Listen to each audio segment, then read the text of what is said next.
Yeah, it's in 3-79.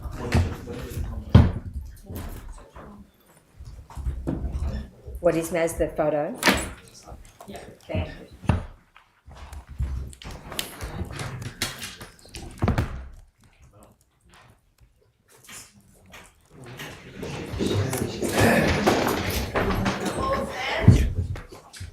Coronial Court now stands resumed. Please be seated. This might be a good time for me to announce my appearance, Your Honour. Whilst I appear for the next witness, Paul Kirkby, pursuant to Your Honour's grant of leave. Thanks, Mr. Watson. Thank you. Yes, Dr. Dwyer. Thank you, Your Honour. I call Sergeant Paul Kirkby.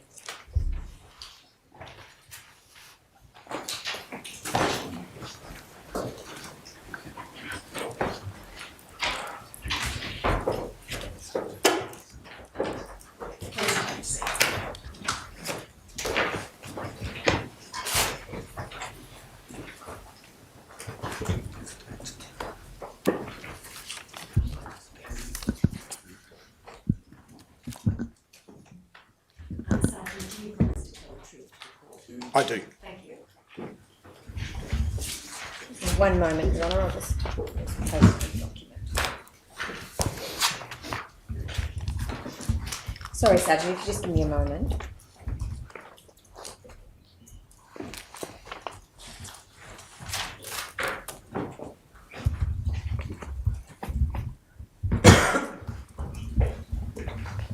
So could you please say your full name for the record?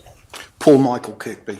And your rank is Sergeant, is that right? Correct. You've provided a statutory declaration to assist Her Honour, which is dated the 19th of August 2022. Is that right? Correct. You're currently on personal leave from the Northern Territory Police Force, is that right? No. Okay. You're back at work, are you? Approximately 8 weeks. What period have you been out on leave for? April through September, I think.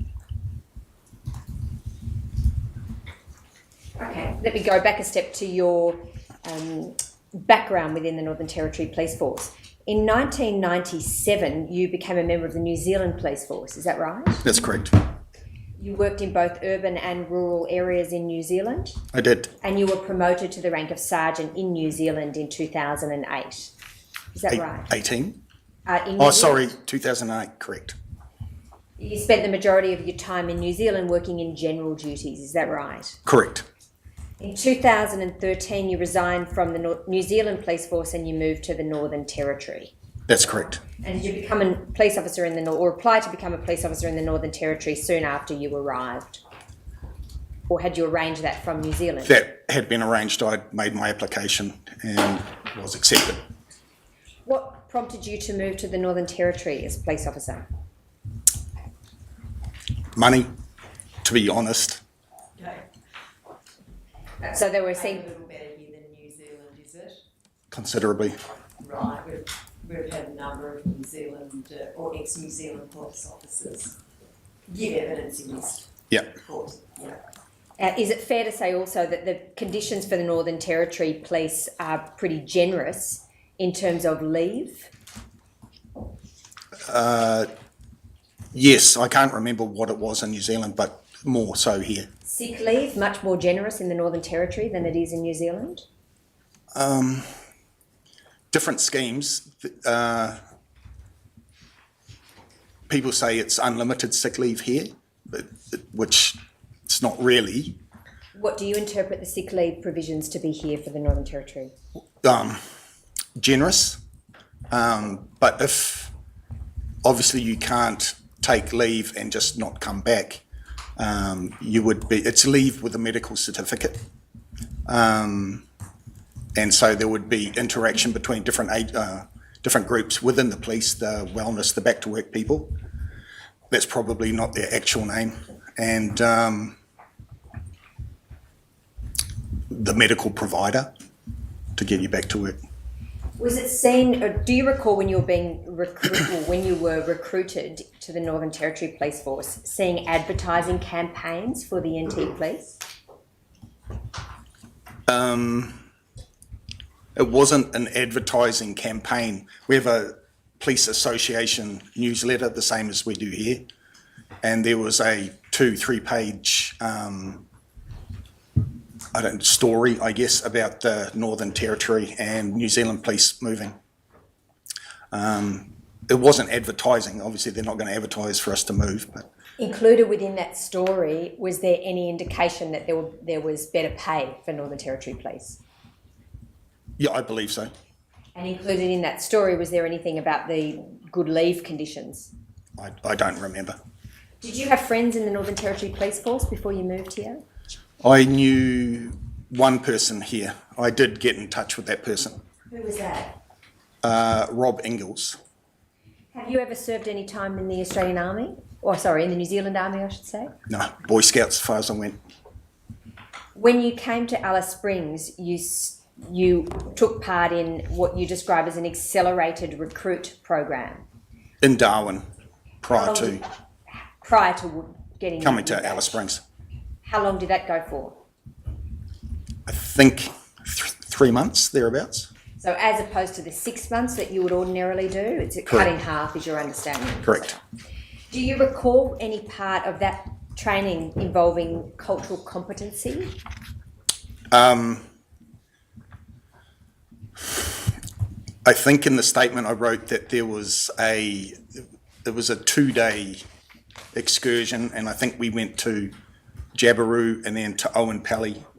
That may be wrong, but I had a look on the map and that's where it was. Okay, this is what you say, paragraph 18. Training received in dealing specifically with Aboriginal people at the police college is minimal. Yep. On my ARP course, that's your accelerated recruit program course, we did travel to Jabiru and then to an Aboriginal community, possibly Owenpelly. At a nearby arts centre, we received a talk about Aboriginal people and their culture. The talk was delivered by an Irish chap. Correct. What did you think about that at the time? I wasn't expecting it to be delivered by an Irish chap. I thought we were going to speak to Aboriginal folk. It's pretty unsatisfactory, isn't it, to have a talk on cross-cultural issues delivered by somebody who's not an Aboriginal person? I don't know, like I think he lived in community. I don't know what his role was, so I don't want to bag him or anything, but it seemed a bit odd. You have had in 2013 you moved to Alice Springs, is that right? Correct. Was that your first job then out of training? Correct, yes. And you started to work on general duties? No, the first 5-week rosters, it's just revolving, and the first roster I was on traffic for some reason. Did you do the bulk of your work in Alice Springs in general duties?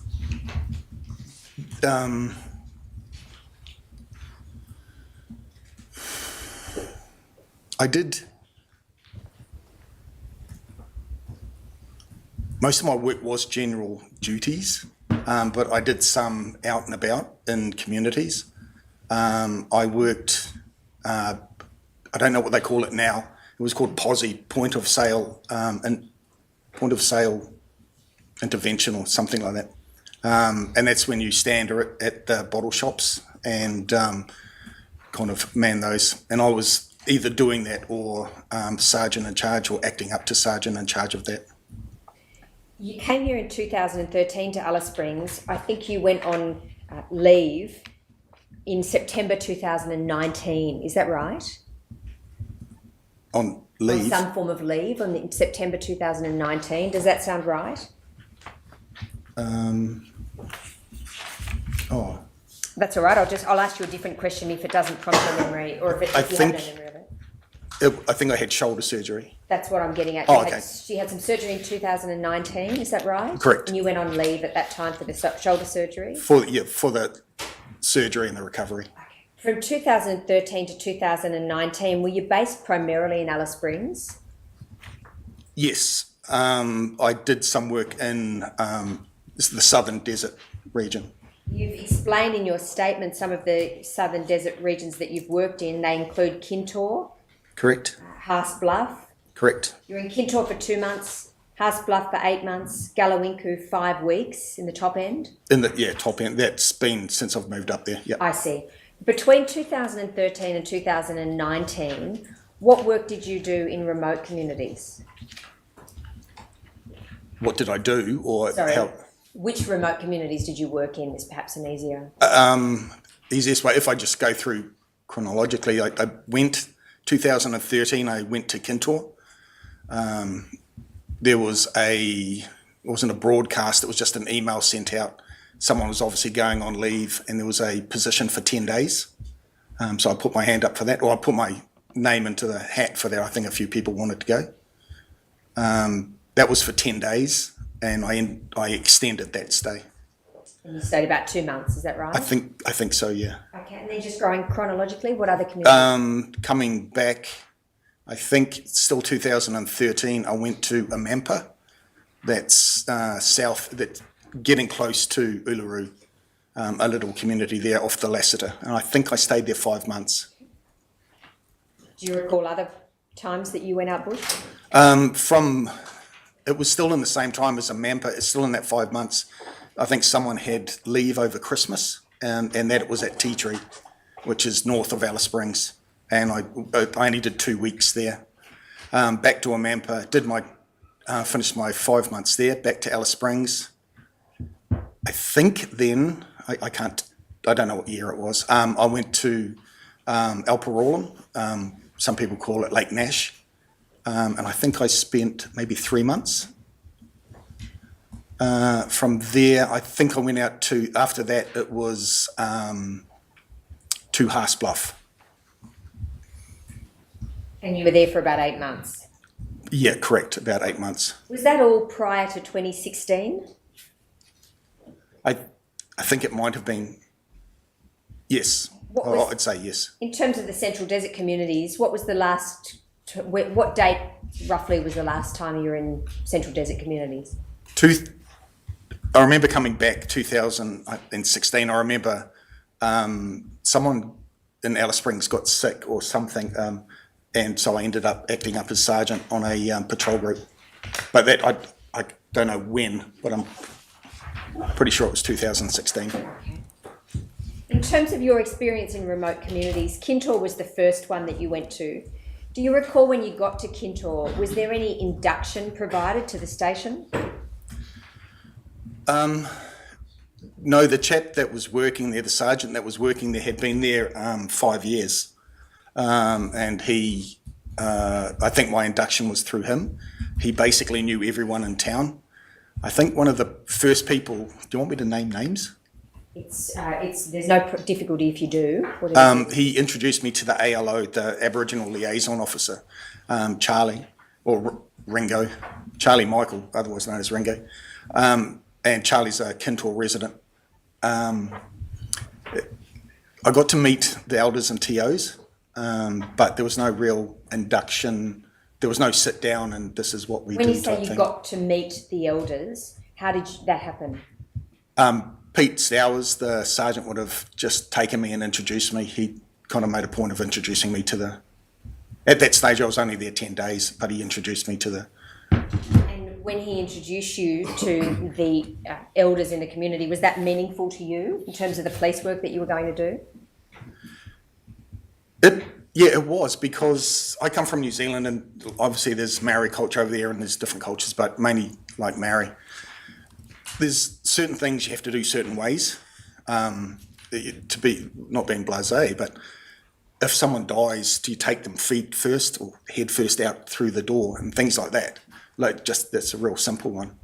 Well, that's an example where in Maori culture, that's a significant cultural issue. Is that right? Death. Okay. Yeah. And so in order to do things in a proper way that shows respect, you need to understand what those cultural practices are. Is Correct. that right? Yeah. And do you say that in New Zealand, police receive some training in relation to what are the appropriate customs to respect in those circumstances? Yeah. Now, back in 2013, we had iwi liaison officers, and so they were police, and they would and iwi is a tribe. Sorry. And so they would liaise. If I lived in a particular area, Rotorua, I grew up in Rotorua, the iwi there is Te Arawa, and there's certain sub-tribes or hapu, and so they would liaise between those people, between the tribes and or the iwi and the hapu. Hapu are kind of sub-family groups. And When you were being trained in the Northern Territory Police Force, were you told about the roles of the ALO or ACPOs? ACPOs, a little, they talked about ACPOs. I still remember thinking, what are ACPOs? And I didn't know what they were. As in when you started your work, you didn't know what At the college, they talked about ACPOs, but I didn't know what we were talking about. Did you learn about it at some stage during the college or not till you started work? I think there was possibly an ACPO, what do you call it, recruit course or something at the time. So that's how I found that. But I take it that there was no ACPO or Aboriginal police officer who was involved in training you about how to respect Aboriginal culture. No. In terms of your community, working communities, you talk about a mampa that you went to for 5 months. Did you receive any sort of orientation or induction provided by an Aboriginal person in that community? No, I went to, he's already given evidence here, Lanyon Smith. I went and I worked with him. Same type thing. He took me around, introduced me to different people. There it was a little bit different. There was a lady there, I won't name, but she wasn't, she worked in the office and basically everything got done through her.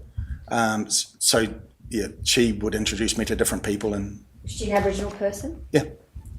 And so did you meet with the elders in a mampa as part of your... Not, we didn't have a meeting. I would say hello. I got introduced to them, different things, but we wouldn't go and... we wouldn't have a meeting where we would discuss what was happening in the town or... I won't go through each of the communities that you worked in, but do I understand from the answers to date that you might have there was an informal process where you might be introduced to some of the elders, but there was no process of orientation for new police officers where you would be formally introduced to the elders? No. Do you think that would be helpful, reflecting? It would be. It would, obviously a two-way, and I think some of the elders get a bit annoyed because people come in, people go out. But people like myself, I couldn't go in for too long.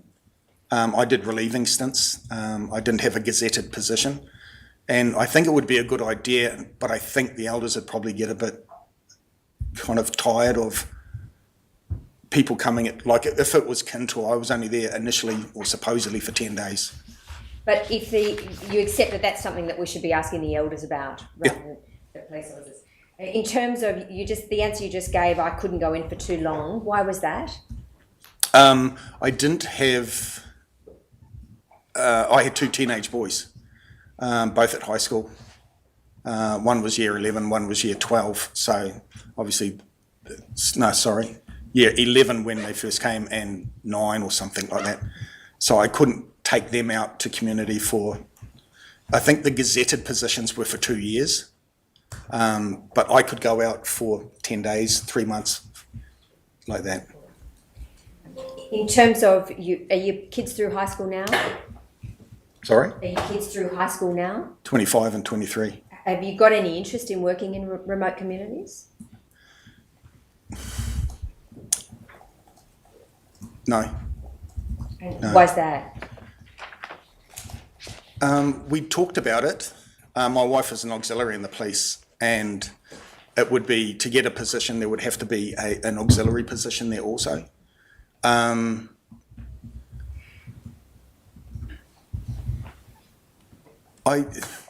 Some people love the book. I loved working remote. I thought it was great, and it was a great experience.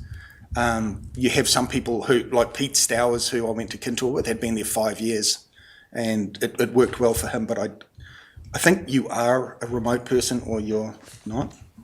I take it then from your answers, you hadn't, the longest you'd ever spent in prior to 2019, I think, was in Haas Bluff for 8 months. 8 months. Is that right? Well, in Haas Bluff, do you recall receiving or having any particular relationship with the elders in the community? Same thing. I arrived in Haas Bluff. The OIC was there at the time. And he took me and introduced me to 3 of the traditional owners or elders, I'm not sure. And he showed me where the shop was, gave me the keys, and that was basically it. You mentioned one officer or sergeant you worked with, Pete Stowers, yep. who was there for 5 years. I think. Kintor, 5 years. And he appeared to enjoy his work there Loved it. and have good relationships with people. Great, it seemed to, yeah. Did he seem to work hard? I think, yeah.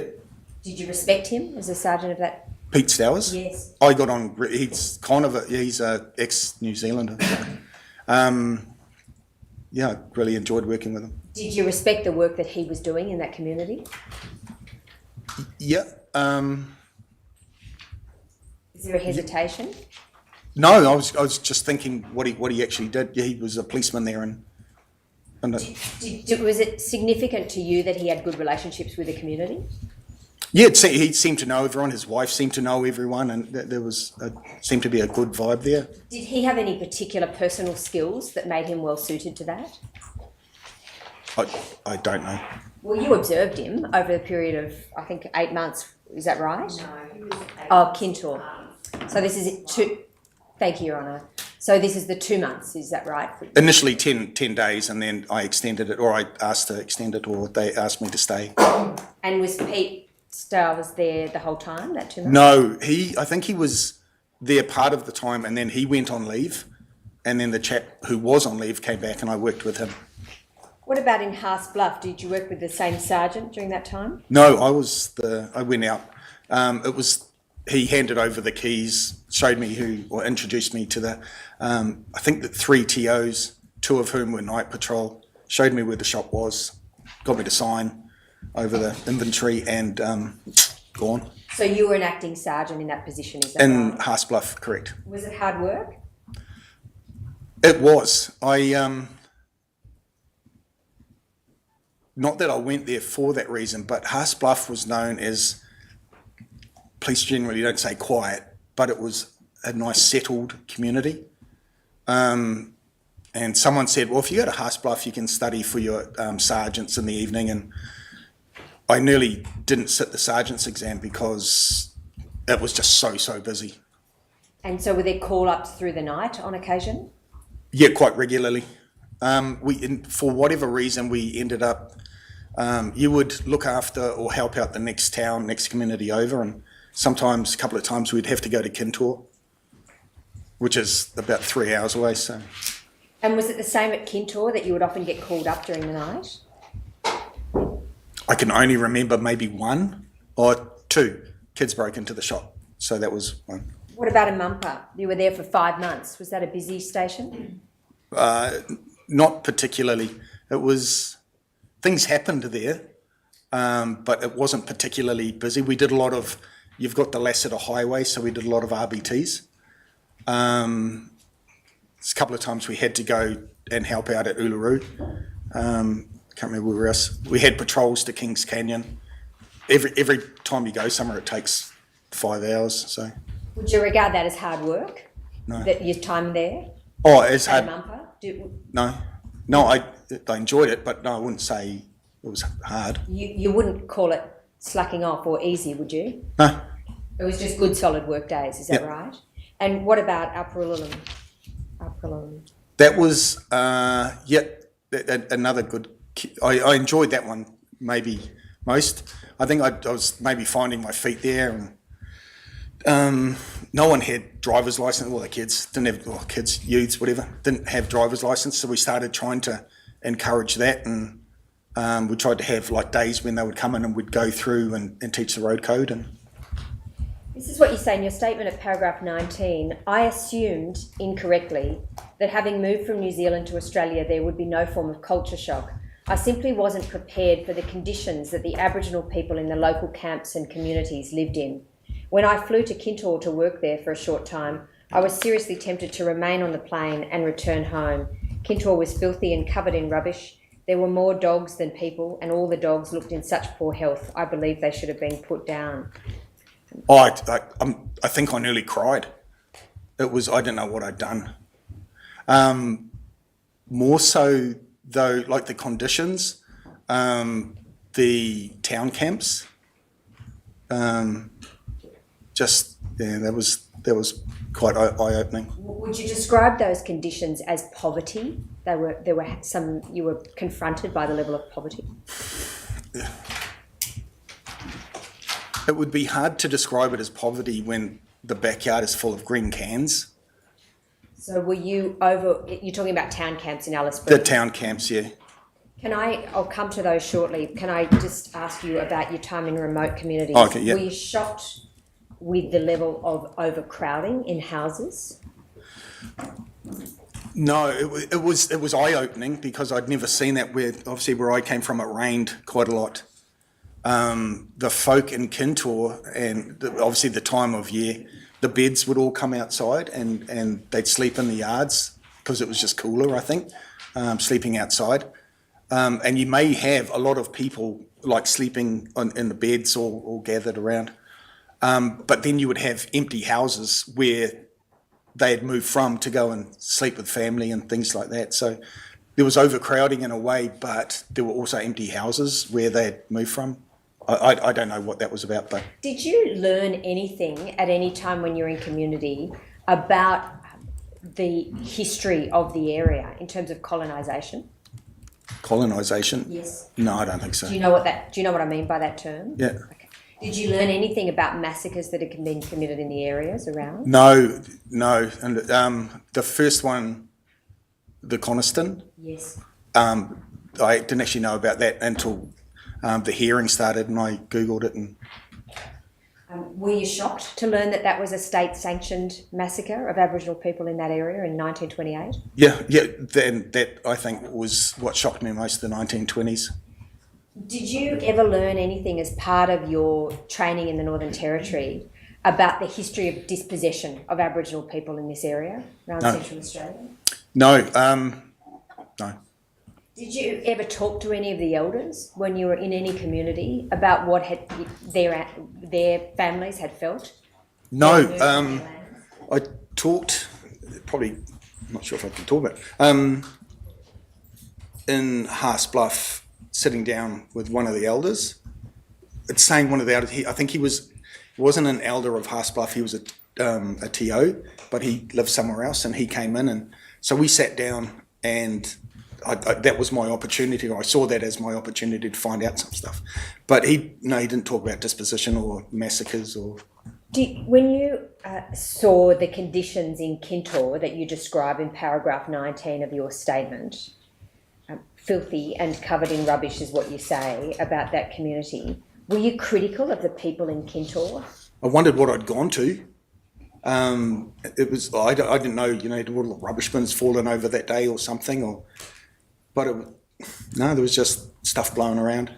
No, that's not quite it, is it? So I'm just asking you to be really frank about your impressions at the time. You were critical, weren't you, about the communities that you saw? You were seriously tempted to remain on the plain. It was filthy and covered in rubbish. There were more dogs than people, and the dogs looked in such poor health. Yep. Did you form a poor view of or opinion of the people who were there as a result of that? I think my first impression, it was, what have I come to? Did you have any way of understanding how that might come about? Did you talk to anybody at the time about why there were these issues with the houses, or who were these people on this land and how they might have got there? Nope, I don't think so.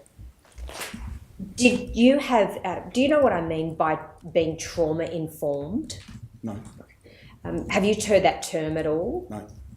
If I suggested to you that Aboriginal people in this country have experienced generations of trauma as a result of colonisation, is that something that you accept? I don't know. Is that a new concept to you? I'm not being critical of you. I'm just... Yeah, I've heard about, different trauma from colonisation, but I don't... Do you accept it, or are you sceptical of it? Or something else? Agnostic, if it was neither here nor there. Like, I'm open. But you've never... But I don't know, is this because of colonisation? I have no idea. Would you be interested to learn more about... Well, I heard about Coniston and I started having a look at that, so... Do you think that's something that all Australians should understand, that history? Yeah. The history of dispossession in this country? Well, that would be one part of studying history, wouldn't it? Sure, and the history of massacres of Aboriginal people. Do you think that's important for us to understand? Again, that would be in the history. And as a police officer, do you think it's important to understand the link between trauma and offending behaviour? Yep. Did you ever receive any training about that yourself? The fact that people can go on to commit offences if they themselves have been the victim, for example, of violence?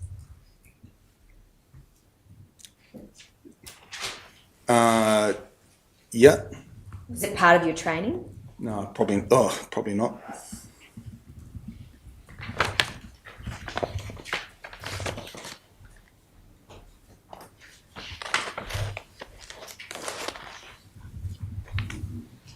You mentioned earlier when I was asking you about your experience of communities, your experience of town camps, and you talk about this in your statement as well. You say, I think it would, at paragraph 21, I think it would be naive to say that working in the Northern Territory Police hasn't affected me negatively. I think this is a complex issue and I'm unable to answer it in a way that will adequately explain or articulate how I feel. I'm asked if I have developed negative attitudes towards Aboriginal members of the community. I would have to ask, what community?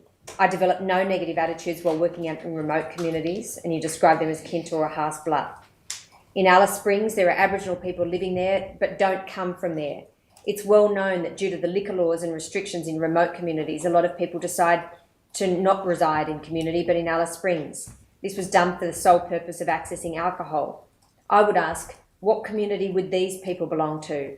I would have to say that I do have negative attitudes to these people. Do I think more training from police is required? No, I think more effort's required by other government agencies. And I want to ask you about what you meant by that. Sergeant, in relation to Aboriginal people coming in from communities into Alice Springs, you have formed a negative view of them, is that right? The ones, when I worked on Posse, that's the alcohol group, that was basically all I dealt with was just drunken people, not all Aboriginal, but we're probably talking about 95% Aboriginal. It wears you down.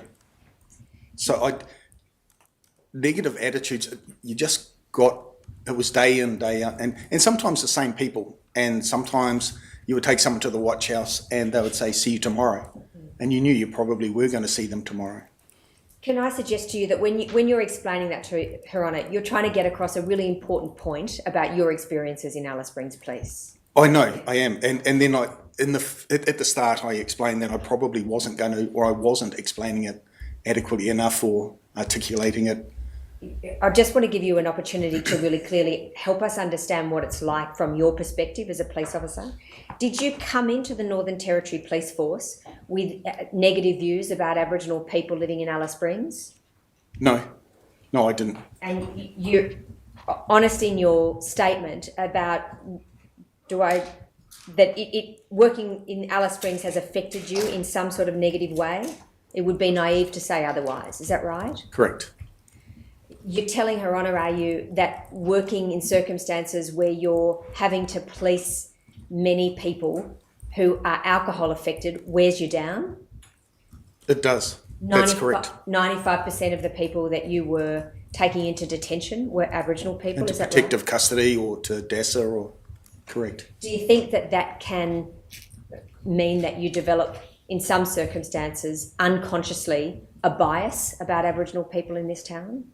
No, because I'm looking at that group of people. It's not Aboriginal folk as a whole. And in the statement, like, I don't have negative attitudes about Kintor. I went there for 10 days but extended it. I put in for a year for Haas Bluff. I think I had to come back after 8. I didn't have negative attitudes there, but just the drunkenness, and it wears you down. When you see Aboriginal people in the circumstances in which you described who are intoxicated, you form a negative view about them, agree? No, not so much about them. There's probably the worst, I don't even know if she's still alive, the worst drunk, if you will, in town was probably the nicest person. She was always sweet, she was always polite, she was always happy to talk to you. I can't remember her name. I picked her up so many times. I never had negative attitudes about her. But this, I guess the situation that all I dealt with every single day was drunk people. And it's part of your job in Alice Springs as a police officer, isn't it, to put people into protective custody if you deem that they're so intoxicated they might be a risk to themselves? To themselves, to other people, that maybe they might commit an offence or that they can't adequately look after themselves. And if that's your job day in, day out, you might develop negative attitudes towards the Aboriginal people who you're policing in Alice Springs. I think, yeah. I'm just reading your words down here. This was done when you're talking about liquor, people coming into town to access liquor. You say that was for the sole purpose of accessing alcohol. I would ask, what community would these people belong to? I would have to say that I do have negative attitudes to these people. I think the question was that I was answering was talking about the community, and that obviously didn't kind of spell it out that correctly or that well. It was, which community are we talking about? The community, our community, and which community did they belong to? Do you have any... if I suggested to you that some Aboriginal people in Alice Springs might drink alcohol because they are the victims of trauma, does that surprise you? Like sexual abuse or something like that, or Maybe. That any form of trauma in the form of violence, dispossession, sexual abuse, physical abuse? I'm sure lots of people do, but I Have you received any training that might educate you about the link between alcoholism and trauma? general duties, I don't think so. I think if you went to another, if you went to, say, domestic violence or the sexual abuse team, and you would probably you would look at the correlation there. Have you ever been in either of those teams that you just mentioned? So sticking with general duties is the area where you're likely to have responsibility for detaining people and putting them in protective custody, correct? Correct. Do you think it would be helpful for police to understand where some of the alcoholism comes from? Or not? Is that something that you No. The frontline guys and girls are basically, it doesn't matter how they got drunk. We're dealing with the fact that they are drunk.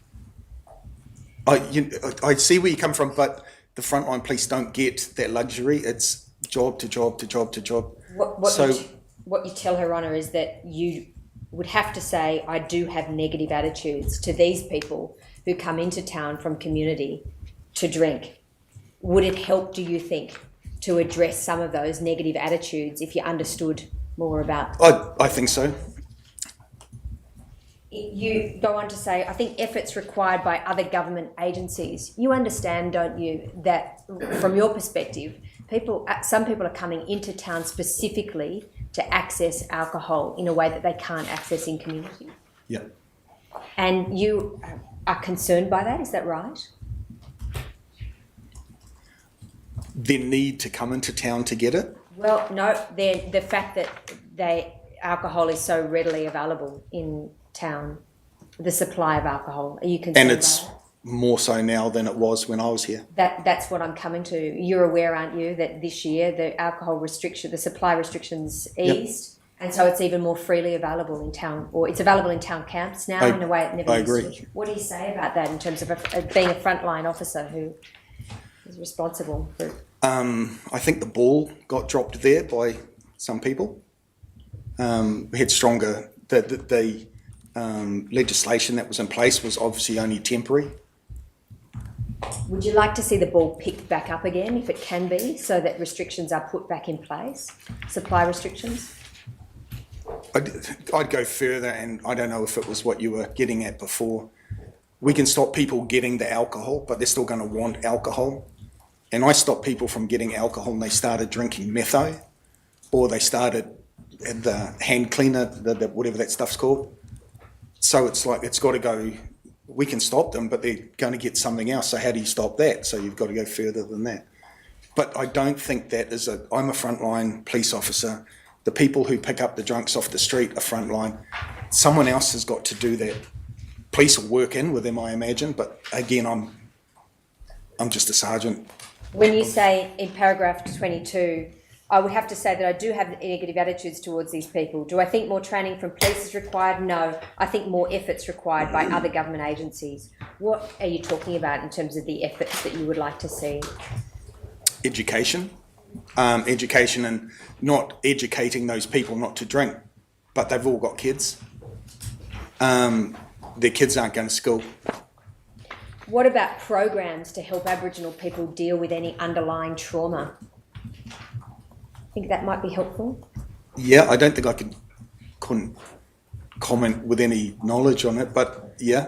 Do you think the government has any role to play now in terms of restricting supply in circumstances where it causes such damage to society? Yeah. I think that horse is bolted, but I don't know how they would. I'm sure they're going to like me talking about the government, but. Were there any other? Well, I withdraw that. Do you feel constrained in any way in this courtroom in being critical of the government? It's like the education that you're talking about is, and I keep going back to, I'm a frontline police officer, and we deal with just that kind of thing. Will educating me help? Yeah, probably. But the education that you're talking about and that we discussed before is it's not me. So I could condemn people, but it's not really my place. You're a frontline officer in general duties, having to deal with the aftermath of people drinking a lot of alcohol, correct? Yep. Whether you're an Aboriginal person or a non-Aboriginal person, you can be put into protective custody if you drink too much alcohol and you're a risk to yourself or others, correct? And you're in a public place, yeah. So an increase in the level of supply of alcohol in the community may well lead to an increase in offending. Do you agree?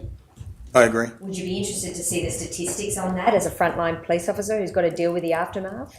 Yeah, they would probably know. They would have experienced it. And if are the statistics suggesting that there's been an increase in violence as a result of the increase in supply of alcohol, would you expect the government to take responsibility for that? For the government down.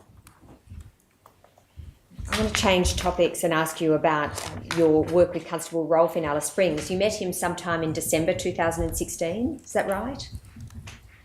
That's in my statement? That's yeah, right. Yeah. And at that time you'd come back in from your work in community? Correct. And you explained in your statement that he made a big impression in the station, is that right? There was the rescue of the Chinese couple, I think they were a Chinese couple, and Constable Rolfe swam out into the river, and when he swam down the river, I don't think I was here at the time, but swam down the river and rescued the lady. You heard about that? Yes. And you explain in your statement, paragraph 9, or paragraph 8, he just finished his recruit course. He made an immediate impact on the station in that he assisted in rescuing 2 tourists. Correct. From a flooded river. And you explained that was his first week? I think possibly his 6th day. And there were 2 officers involved, himself and Acting Sergeant Christina Jamieson? Correct. And you say in paragraph 8 that you believe that he had rescued them from certain death in the flooded river? She couldn't swim, apparently. She did quite well. She went 5Ks. So that was the story going around the station, that Sergeant Rolfe had rescued those people from sudden death, from almost certain death? Is that right? Maybe that's me adding, but... He was regarded as a hero in the station, is that right? No, I don't think so. Not a hero. That kind of wasn't going to be happening in the police station. Well, there was certainly a perception as a result of that he was brave. I imagine. And proactive. Proactive. Hardworking. Because he jumped in the river. Well, let me start with that. Happy to jump in and help out? Yeah. Happy to take the lead on something? I think Christina was the boss. What was the perception of Constable Rolfe when you arrived back? That was all I heard, that they'd done the rescue. Soon after. I was pretty impressed. Sorry, I'm not a very good swimmer, so I'm pretty impressed. soon after the incident, you learnt that management at Alice Springs had reprimanded him and his fellow officer, Officer Jamieson. Yeah. What do you mean by reprimanded? I think they got stuck, and I may not be correct here, but I think they got stuck on the other side of the river. And so the evening shift jobs were piling up. And I think Christina got in trouble about her leadership. And that annoyed me. How did you hear about that? It's within the station. So just gossip in the station, is that right? Yeah. Okay. Did Constable Rolfe tell you anything about that? No. You thought it was wrong. When you say, I think the management in Alice Springs, who are you talking about there?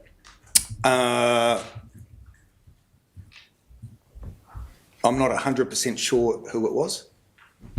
Did you hear gossip about who it was? Pauline Vickery and Virginia Reid. So there was a thought in the station, was there, amongst some of the troops, that Alice Springs management, Vickery and Reid, were really out of touch, to be getting cross about that? That they had got international awards, that they had got bravery awards in Canberra, and I think there was another award. And the only place where they weren't recognised was at NT Police. So that was the chat going around the station, is that right? That was ongoing in that, well, nothing's happened yet. And So that was ongoing for a number of months, was it? Yeah. And so if you could take it from me, there's no PSC complaint that's ever been raised about those issues for Constable Rolfe or his fellow officer.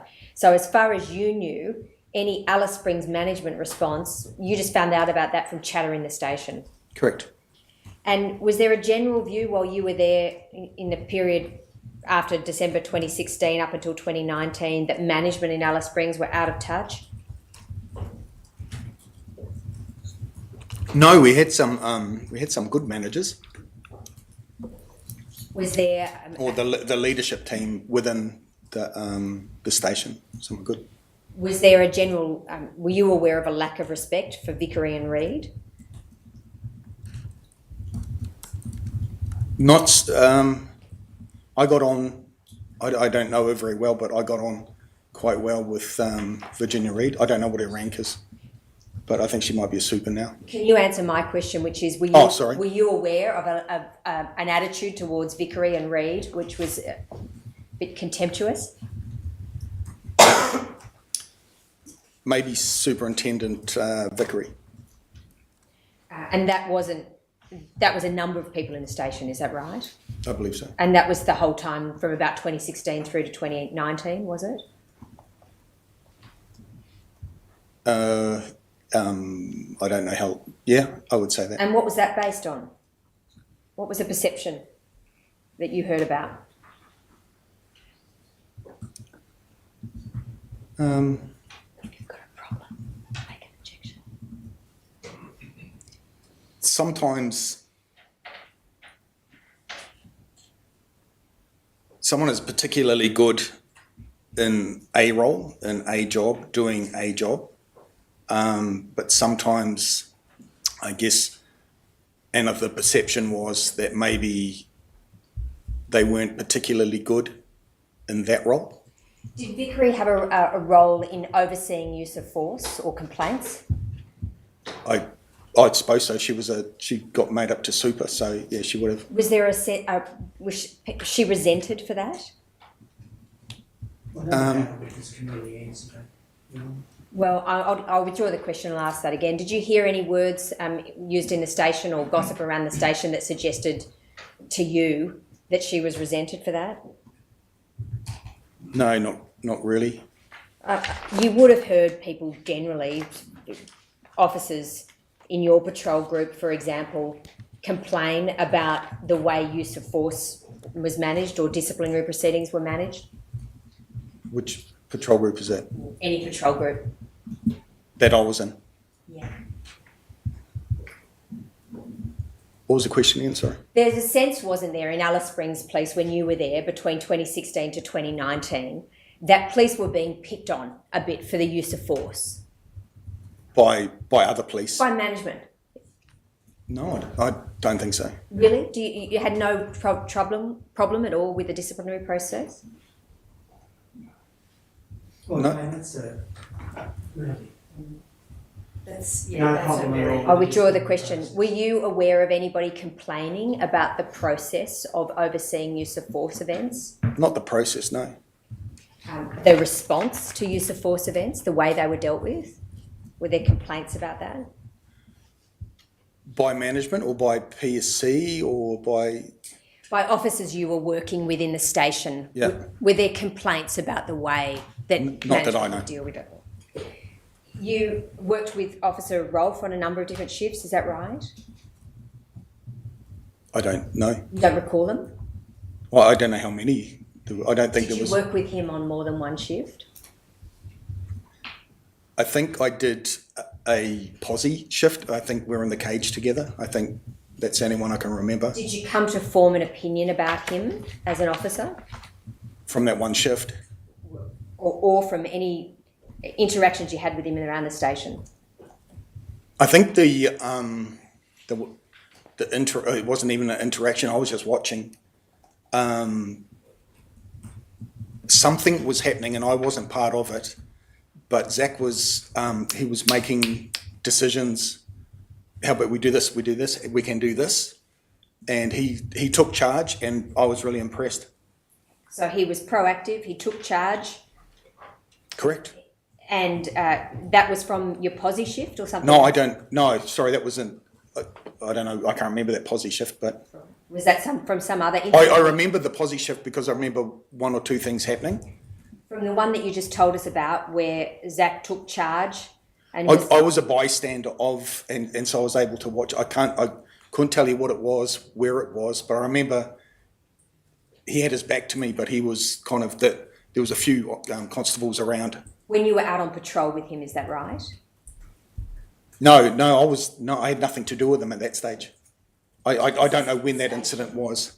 Was it at the station? I think it was at the station. Something must have, I'm kind of making it up a little bit, but something must have happened. There was a group of cops, and usually you have your little, what's going to happen. And Zach took charge. And I remember he was making quick decisions, and they were good decisions. And I remember just watching. So you can't recall being out with him on any jobs Yeah. other than the posse job? Oh, no. Sergeants go out on patrol with other police, is that right? That is, they're active in the field, sergeants. Yeah, some more than others. You were promoted to the sergeant role in March 2018. Correct. And do you agree that it's an important leadership role, sergeant? Of the patrol group. Yes. And within the station, it's an important role, isn't it, in terms of providing mentoring and leadership? Within your patrol group, correct. So beyond your patrol group, do you see sergeants in the station as having any role in mentoring or setting standards? But you have your patrol group. That they're your team. Okay. So I wouldn't, if you were a sergeant, I wouldn't go off, and like I would say, you would have to say, do you mind if I talk to so and so about? Within your patrol group, Yeah. do you see the sergeant role as important for providing mentoring and leadership? I do. And do you agree that the sergeant sets an example of the behaviour that it's expected by the Northern Territory Police Force? I do. Did you receive any specific training in terms of becoming a sergeant? In the Northern Territory. Yes. There was you do an exam, or you do a couple of exams, Do you and recall- when you pass that exam, then if you pass it, there's I can't remember what the name of the course is. It's a sergeant's course. Do you recall being instructed or taught at any point in time when you're learning to be a sergeant about the importance of the role you play in mentoring other officers I imagine they probably would have told us. and setting standards of Yeah. behaviour? Oh, okay. Well, I imagine that's all part. It's part of your duty as a sergeant to review use of force incidents, is that right? Correct. Was that the same as New Zealand? I imagine, I can't remember. Were you ever trained in what role you play as a reviewer of the use of force incidents? Probably not. Was it your understanding that you can review use of force incidents as a sergeant, even if you were there at the time the incident occurred? If you were there, but not if you were involved. In February 2019, you took over as the shift sergeant on Patrol Group 5 in Alice Springs. You explain in your statement you're not completely sure if Constable Rolfe was already on that patrol group or if he came into it after you started. You were also there on occasions while you were a sergeant on Posse. You would have regarded Constable Rolfe as a good man to have on your patrol group, is that right? Definitely. And he was in your patrol group from the time that you took over as shift sergeant in February till the time in September when you went off for your shoulder surgery? Yeah, I think I said that I wasn't sure if he was on it or came onto it after I didn't look at the roster. There are, I think, 45 use of force incidents reported by Constable Rolfe or involving Constable Rolfe. You were the supervisor for 11 of those. You report. You understand that? You appreciate that that's the case? Yeah, well, yeah. I wanted to ask you about 3 of them. The first is a matter of Cleveland Walker, an incident that occurred on the 1st of April 2019. Are you familiar with the name Cleveland Walker? Yeah. You know that person? Of him, yeah. I don't know him, but... Have you read The Promise Job in relation to that matter recently? I looked at the body worn the other day, but I don't think I read the Promise Job or Just anything. to refresh your memory then, this is a job on the 1st of April 2019 where Constable Rolfe was chasing after Mr. Walker. He initially had his body worn video on and he deactivated it after 3 minutes. Yeah. You familiar with that? No. Well, you take it from me that happened and someone else will correct me if I'm wrong. He then apprehended Cleveland Walker. You were on that job with Constable Rolfe, do you recall that? Correct. Down the bottom of Anzac Hill. When you arrived on the scene, Constable Rolfe was standing over Cleveland Walker, who was lying on the ground. Do you remember that now? I don't know if he was standing. Oh, yeah, I remember the incident. You recall Mr. Walker being on the ground and Constable Rolfe being there standing up? I do. And Mr. Walker was bleeding from a cut on his head. Do you recall that? That came... Oh, I realised that later. You would have seen on the body-worn video footage that he complained of that, or that he complained of being injured. Yep. And he complained that Zach Rolfe had bashed his head into a rock. Yep. And you saw the cut on his head. Later, I think I would have. But at you arrived too late to see what had actually occurred in the arrest, didn't you? Yeah. The Anzac Hill is a very rocky... it's a rocky hill.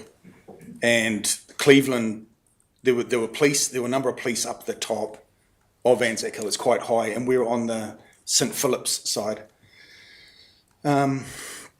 Cleveland, I don't know what he was being chased for. I can't remember what he was being chased for, but there were a number of police, and I remember we turned our cameras off, or I turned mine off. It's got a red flashing light, and we didn't have torches. The reason we turned it off was we wanted him to come to us. So I think I was hiding in bushes or laying on the ground.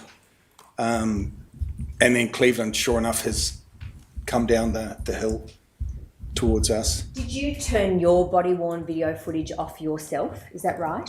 You had body-worn video footage. I don't know if I had mine on and turned it off, or whether I just didn't turn it on. I don't. There's a. With respect, that's being put to the witnesses misleading. I don't know if anything was On the basis of the proof. No, I asked a question because the officer had just said we turned our body-worn video footage off because we wanted him to come to us. And the question I asked was, did you turn your body-worn video footage off? At that point, then, I understand. What's your answer to that question? Do you recall turning your body-worn video footage off? I don't know if I turned mine off or just didn't turn it on at that time. But, like I was explaining, it has a red flashing light. And it has a stealth mode, and I still don't know how to do it. So you can do it so the red flashing light doesn't flash. It flashes to say that you're there, but obviously it would be a beacon, and so we wanted him to think there was no one where we were. You didn't turn your body-worn video footage on at all, your body-worn camera on at all, did you, in this? Yeah, I think you talked about my body worn. Obviously, you've read the promise note recently. No, I looked at the footage. You looked at whose footage? Mine. Do you recall turning your body-worn video footage on and then off? No.